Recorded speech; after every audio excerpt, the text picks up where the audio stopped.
He's picked up the cars. That's going to help him. Yeah, and as the peloton goes through sections like this, through a roundabout, some of these turns, you see how the peloton elongates at the back. They're on the brakes and slowing right down, and Groenewegen's approaching at upwards of 60 kilometres an hour.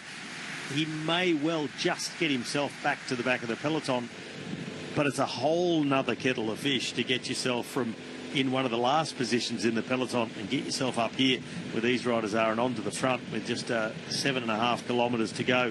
It's still 36 seconds the gap to cross. That's for the front of the peloton that time, so the back of the peloton a few more seconds behind that, but not looking good for Dylan Groenewegen. However, on the left of screen, the yellow colours pushing forwards for Olaf Koy, Visma Lease Bike, and it's Dan McClay, the sort of one fast man for Olaf Koy, out without the big train. But what I know about Koy is he is very good at finding his position following wheels. I'm looking forward to seeing, hopefully, a head-to-head battle between himself and Jonathan Milan. So squeeze through the inside. That's tight stuff. You need confidence there, don't you? Shoulder to shoulder. You've just got to be adamant. You're not going to be the one that touches the brakes. And when there's two of you side by side doing the same thing, that can lead to riders on the road. Still on the wheels at the moment, inside 7 to go. Decathlon AG2R Le Mondial have control at the front. Their man Sam Bennett nestling in the wheels, looking for the right wheel through the final bend. Meanwhile, Dylan Groenewegen has a teammate. I was wondering if they'd send someone back. Looks like Sutherland is there. The big German rider has picked up Groenewegen into that cavalcade, and they're very, very close to the back of the peloton. Now the question is, as Robbie has said, can Groenewegen make his way back up? Will he continue to fight? And he does, I suppose, have the incredible adrenaline surge that he's got out of that one.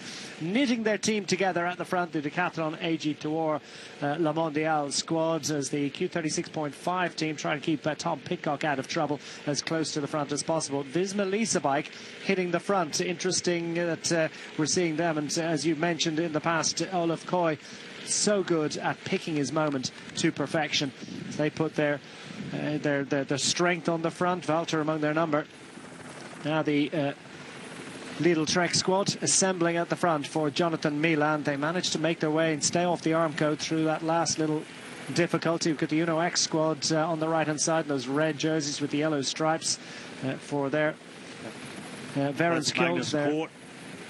Well, will it be for Court or will it be for Verenskjold? Surely Verenskjold. Verenskjold, because it's Court in front of Verenskjold at the moment. So it's Magnus Court who's there, the first rider of Uno X. Just a nod of the head. That's the wheel you've got to get on, and he's motioning towards the Lidl Trek team with Jonathan Milan, and they've got their sprint train all set and all together, and there's a lot of respect amongst the rest of the peloton for that team. They just know the power of Milan, and he's the favourite to win this stage, and there'll be a lot of riders looking to try and pick up the wheel of the big Italian. We're just 400 metres from the peloton, turning right, 90-degree corner to the right as Groenewegen is just coming on towards the back of the group. But as things get more twisting and turning, it's going to be near on impossible to get to the front of the bunch.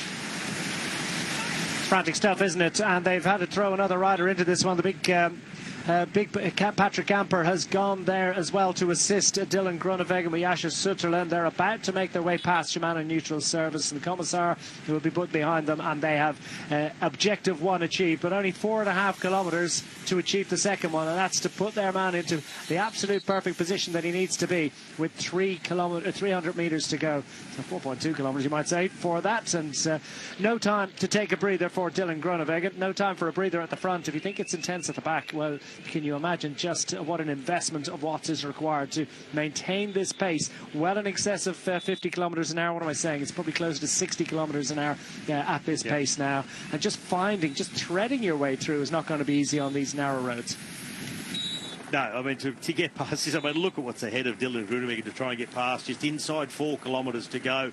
The speed at around 60k an hour. Lidl Trek have gone to the front at the moment with Tom Schoens, but they are keeping the actual lead-out train intact. They haven't gone in the wind just yet. The likes of Edward Turns, Jasper Sturven, Simone Consoni, and then with Jonathan Milan in the wheel. The yellow colours there, Dan McClay and Olaf Koy just those two left from that team now. The rest have done what they can, but the rest of that team is stacked with climbers and GC riders, so they'll be taking a back seat and let their two sprint men try and make their way to the front and try and pick the right wheel. Left side, Picnic Postanel for Casper van Uden, and they've been doing a good job of keeping themselves right at the head of affairs. And just next to them for Amaury Capio, the Belgian, is the Arkea B&B Hotels, the red and black colours just on the right of centre. Yeah, Groupama FDJ looking pretty good as well for Benaway, and they've got the Lidl Trek squad just to their left, hard right of your picture now. Screen's starting to blow hard, and such an impressive job being done by Magnus Court on the front of the Uno X Mobility squad for Verenskjold, trying to track the effort of the riders alongside and looking like he's in control of that. But they're coming with a charge from the opposite side of the road, looking to change the angle of attack. Inside 3 kilometres to go. Arkea B&B Hotels for Amaury Capio, their Belgian sprinter, with the Decathlon AG Tour squad and those blue jerseys with the sky blue colours just in the middle of shot. You've got Israel Premier Tech and Sudal Quickstep also thereabouts. So Ackerman and Magnier also in the hunt. Yeah, left side Coffee just getting blocked out, trying to bring Brian Coquard to the front. Left, this is where the bridge splits in half. We saw this last year. Everybody through there safely now. Left of screen, Lidl Trek had already started at the front, but they just got a bit of a free ride for one of the riders from the Uno X Mobility team. So they're just hanging themselves back. But look, right next to Jonathan Milan, the 2 yellow jerseys, Dan McClay with Olaf Koy. So McClay, he's in the fight with other sprinters. He's making it difficult for anybody else to get that wheel. Well, meantime, Koy doesn't make his move too early to pick up the wheel of Jonathan Milan, sits relaxed with McClay, lets him do all the banging and barging, and then hopefully pull him up into position. But there's such a battle to get the wheel of Milan. It's now Sudal Quickstep on the front. So they're bringing Magnier up, but Lidl Trek, look at the organisation there, 5 in a row. They've got numbers, they've got ability, they've got Watson, they've got potentially the fastest man in world sprinting at the moment. There's plenty of riders in here that would like to take that accolade away from Jonathan Milan. 2-stage wins last year. Can he make it a triple? Can he take his first victory into Follonica today? First victory into this particular destination point as Dries de Bont is in control. And they've lined it up nicely for the Decathlon AG Tour squad, but more particularly for, look at this, the effort that's going in for the Lidl Trek squad as they hit the front, and Jonathan Milan looking cool, calm and collected on the wheel of Consoni at the moment. Brian Coquard, by contrast, is about 2 foot shorter than him in trying to stay in the wheel. He's got the perfect wheel at the moment. He's got the perfect armchair ride, but few want to take it from him. Lenardi and Co. also in the mix as well for the Polti Visit Malta squad. As we come down towards the concluding moments, plenty of twists and turns left in this battle. Yeah, McClay just going shoulder to shoulder, getting bumped out. Coy now goes forward. Lidl Trek in control for Jonathan Milan. Here comes the final rush. Bennett being brought forwards for Decathlon. There he is, bumping the shoulder of Olaf Koy as well. Lead out from Consoni now for Milan. Who's going to get the corner first? Coquard coming.